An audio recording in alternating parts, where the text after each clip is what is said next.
পুরো পৃথিবী জুড়ে বাজছে তৃতীয় বিশ্বযুদ্ধের দামামা। আর এরই মধ্যেই আমাদের হাতে এসে পৌঁছেছে গুরুত্বপূর্ণ আন্তর্জাতিক সংবাদ। শুরুতেই শিরোনাম, সিরিয়ার অবকাঠামো ধ্বংসের সঙ্গে জড়িতদের জবাবদিহি করতে হবে বলে আবু তোরাবিফারদের হুঁশিয়ারি।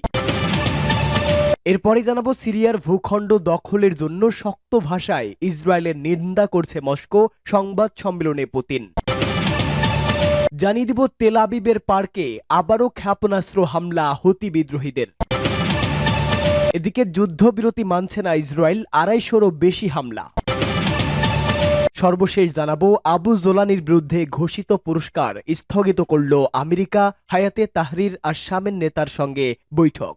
এতক্ষণ শুনছিলেন সংবাদ শিরোনাম, এবারে বিস্তারিত। তবে তার আগে প্রতিদিনের আপডেট আন্তর্জাতিক সংবাদ সবার আগে পেতে ভিডিওটিতে একটি লাইক দিয়ে চ্যানেলটি সাবস্ক্রাইব করার অনুরোধ রইল।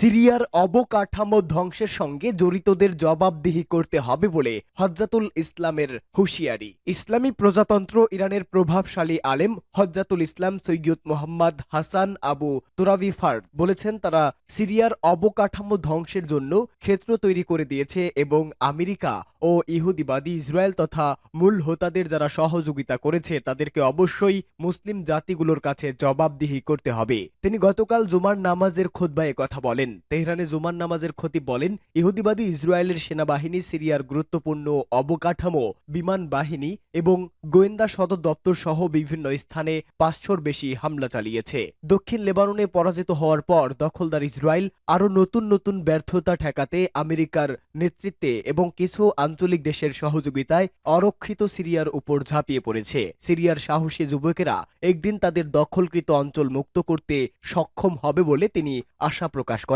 তিনি বলেন, ইসরায়েলের নির্মম অপরাধ যজ্ঞের কারণে প্রতিরোধ সংগ্রামীদের মনোবল আরও বেড়ে যাবে। আবু তোরাবি ফার্দ বলেন, ইরান রাষ্ট্র হিসাবে সিরিয়ার সীমান্ত ও অখণ্ডতা রক্ষার পাশাপাশি সেখানে শান্তি ও নিরাপত্তা প্রতিষ্ঠা চায়। আমেরিকা ও দখলদার ইসরায়েলের প্রভাব থেকে মুক্ত থেকে সিরিয়ার সামনের দিকে এগিয়ে যাক, এ প্রত্যাশা তেহরানের। সিরিয়ার ভূখণ্ড দখলের জন্য শক্ত ভাষায় ইসরায়েলের নিন্দা করেছে মস্কো, সংবাদ সম্মেলনে পুতিন। রাশিয়ার প্রেসিডেন্ট ভ্লাদিমির পুতিন বলেছে, সিরিয়ার চলমান সংকটে সবচেয়ে বড় সুবিধা নিচ্ছে ইহুদিবাদী ইসরায়েল, তারাই সেখানে বড় বিজয়ী। গতকাল বার্ষিক সংবাদ সম্মেলনে তিনি বলেন, ইসরায়েলের জাতীয় নিরাপত্তা নিয়ে উদ্বেগ দেখা দিলেও রাশিয়া শক্ত ভাষায় ও নিঃশর্তভাবে সিরিয়ার ভূখণ্ড দখলের নিন্দা করছে। গত ৮ ডিসেম্বর সরকার বিরোধী সশস্ত্র গোষ্ঠীগুলোর অভিযান এর মুখে বাশার আল আসাদ সরকারের পতন হয় এবং প্রেসিডেন্ট আসাদ রক্তপাত এড়িয়ে মস্কে চলে যান। এরপর সিরিয়ার গোলান মালভূমি এবং আরও কয়েকটি অঞ্চলে হামলা চালায় ইসরায়েল এবং এসব অঞ্চলে দখলদারিত্ব কায়েম করে। পুতিন বলেন, ইসরায়েল যা করছে তার প্রতি যে কোনো মনোভাব থাকতে পারে, তবে রাশিয়া সিরিয়ার যে কোনো অঞ্চল দখলের নিন্দা করে, এটা সুস্পষ্ট, এখানে আমাদের অবস্থান দৃঢ়। সংবাদ সম্মেলনে প্রেসিডেন্ট পুতিন আশা করেন, ইহুদিবাদী ইসরায়েল সিরিয়ার ভূখণ্ড থেকে সেনা প্রত্যাহার করে নেবে, কিন্তু ইসরায়েল এ পর্যন্ত সিরিয়ার সীমান্ত অতিক্রম করে সেনা পাঠানোর মধ্য দিয়ে এই উদ্বেগ বাড়িয়ে তুলেছে যে তারা শুধুমাত্র এসব এলাকা থেকে চলে যেতে অনুৎসুক নয়, বরং তারা গোলান মালভূমি দখলের পরিকল্পনা করছে।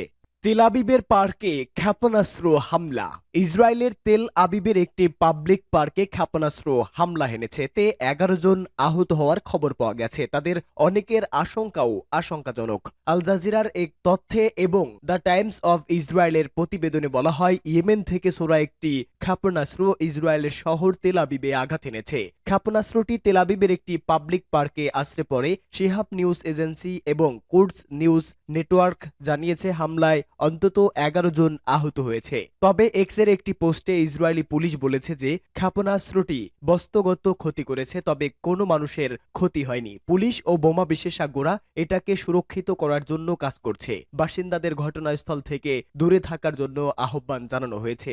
অবিস্ফোরিত বোমা থাকার আশঙ্কায় ঝুঁকি এড়াতে এবং সবার নিরাপত্তা নিশ্চিত করতে নিরাপত্তা কর্তৃপক্ষের নির্দেশনা অনুসরণ করার জন্য তেল আবিবকে বিশেষ নির্দেশনা দেওয়া হয়েছে। এদিকে দ্য টাইমস অফ ইসরায়েল জানিয়েছে, ক্ষেপণাস্ত্রটি তেল আবিবের আকাশ সীমায় প্রবেশ করলে সাইরেন বেজে ওঠে, কিন্তু আকাশ প্রতিরক্ষা ব্যবস্থা তা ঠেকাতে ব্যর্থ হয়। ক্ষেপণাস্ত্রটি হতেই ছুড়েছে কিনা তা নিশ্চিত হওয়া যায়নি। এ ব্যাপারে ইসরায়েলি বাহিনী খোঁজ নিচ্ছে। এছাড়া আরও হামলার আশঙ্কায় তেল আবিবে আকাশ প্রতিরক্ষা ব্যবস্থা সক্রিয় রাখা হয়েছে। প্রসঙ্গত, গত সপ্তাহ থেকে নিয়মিত ইসরায়েলে রকেট ও ক্ষেপণাস্ত্র ছুড়ছে ইয়েমেনের বিদ্রোহী গোষ্ঠী। এমনকি তারা ব্যালিস্টিক ক্ষেপণাস্ত্রও ছুড়ে। এদিকে ফিলিস্তিনের গাজা ও লেবাননে সর্বাত্মক হামলা চালিয়ে ধ্বংসযজ্ঞ চালাচ্ছে ইসরায়েল। এছাড়া গত সপ্তাহে আকস্মিক বাশার আল আসাদ সরকারের পতনের পর সিরিয়ায় ভয়ঙ্কর হামলা চালায় বেনইয়ামিন নেতানিয়াহু বাহিনী। অপরদিকে সর্বাত্মক হামলার সাহস না করলেও ইরান ও ইরাকেও হামলার ঘটনা ঘটছে। মধ্যপ্রাচ্য জুড়ে এমন বিশৃঙ্খলা সৃষ্টির ধারাবাহিকতায় অভিযানের নামে এবার আরেক দেশে সর্বাত্মক হামলার প্রস্তুতি নিচ্ছে ইহুদিবাদীরা। আনাদুলু এজেন্সির এক প্রতিবেদনে এমন ইঙ্গিত মিলেছে। প্রতিবেদনটিতে ইসরায়েলি পাবলিক ব্রডকাস্টিং কর্পোরেশনের বরাত দেওয়া হয়েছে। ইসরায়েলের পাবলিক ব্রডকাস্টিং কর্পোরেশন জানিয়েছে, ইসরায়েল ক্রমাগত ক্ষেপণাস্ত্র ও ড্রোন হামলার জবাবে ইয়েমেনের হুতি গোষ্ঠীর বিরুদ্ধে সামরিক অভিযানের প্রস্তুতি নিচ্ছে। যুদ্ধবিরতি মানছে না ইসরায়েল, ২৫০র বেশি হামলা। লেবাননে যুদ্ধবিরতি বারবার লঙ্ঘন করছে ইসরায়েলি বাহিনী। যুদ্ধবিরতি কার্যকরের পর ২৩ দিনে দখলদার বাহিনী ২৫৯ বার শর্ত লঙ্ঘন করে লেবাননিদের উপর হামলা করেছে। আনাদুলু এজেন্সির এক প্রতিবেদনে বলা হয়, ইসরায়েলি সেনাবাহিনী লেবাননের সঙ্গে তার ২৩তম যুদ্ধবিরতির দিনে ৬ বার চুক্তি লঙ্ঘন করেছে। এতে ২৭ নভেম্বর যুদ্ধবিরতি ঘোষণা করার পর থেকে ইসরায়েলি লঙ্ঘনের মোট সংখ্যা বেড়ে ২৫৯-এ দাঁড়িয়েছে। এসব হামলায় ৩১ জন নিহত এবং ৩৭ জন আহত হয়েছেন। লেবাননের ন্যাশনাল নিউজ এজেন্সির তথ্য মতে, ইসরায়েলি বাহিনী দক্ষিণ লেবাননের কাফার কিলা শহরে বোমা হামলা করে বাড়িঘর ভেঙে দিয়েছে, যার ফলে পুরো এলাকা জুড়ে কম্পন অনুভূত হয়। লেবাননের স্বাস্থ্য মন্ত্রণালয়ের ডেটা বলছে, লেবাননে ইসরায়েলের আক্রমণ শুরু হওয়ার পর থেকে কমপক্ষে ৪,০৬১ জন নিহত এবং ১৬,৬৬১ জন আহত হয়েছেন। নিহতের মোট ১,১০৬ জন নারী ও শিশু এবং ২২২ জন স্বাস্থ্যকর্মী রয়েছে। কয়েক মাস সামরিক অভিযানের পর ইসরায়েল ও লেবাননের মধ্যে ২৭ নভেম্বর থেকে একটি ভঙ্গুর যুদ্ধবিরতি কার্যকর হয়। লেবাননি গোষ্ঠী হিজবুল্লাহ যুদ্ধবিরতি মেনে চললেও ইসরায়েলি বাহিনী তাদের ইচ্ছামতো শর্ত লঙ্ঘন করে অভিযান অব্যাহত রেখেছে। এদিকে ফিলিস্তিনের গাজায় হত্যাযজ্ঞ অব্যাহত রেখেছে বেনিয়ামিন নেতানিয়াহুর বাহিনী। নতুন পরিসংখ্যান বলছে, চলমান যুদ্ধে এ পর্যন্ত ৬৪৪ ক্রীড়াবিদকে হত্যা করেছে ইসরায়েল। গাজা কর্তৃপক্ষ এ তথ্য জানিয়েছে। এক প্রতিবেদনে আল জাজিরা জানায়, গাজায় ১৪ মাসেরও বেশি সময় ধরে ইসরায়েলি বাহিনী তাণ্ডব চালাচ্ছে। এতে কমপক্ষে ৪৫,২০৬ জন ফিলিস্তিনি নিহত হয়েছে। ফিলিস্তিনি ফুটবল অ্যাসোসিয়েশনের তথ্য অনুসারে তাদের মধ্যে ৩৫৯ ফুটবল খেলোয়াড়, অন্যরা বিভিন্ন এলাকায় যুক্ত ছিলেন। নিহতদের মধ্যে অন্তত ৯১ জন খেলোয়াড় ছিলেন। আবু জোলানির বিরুদ্ধে ঘোষিত পুরস্কার স্থগিত করল আমেরিকা। হায়াতে তাহরি আর শামের নেতার সাথে বৈঠক।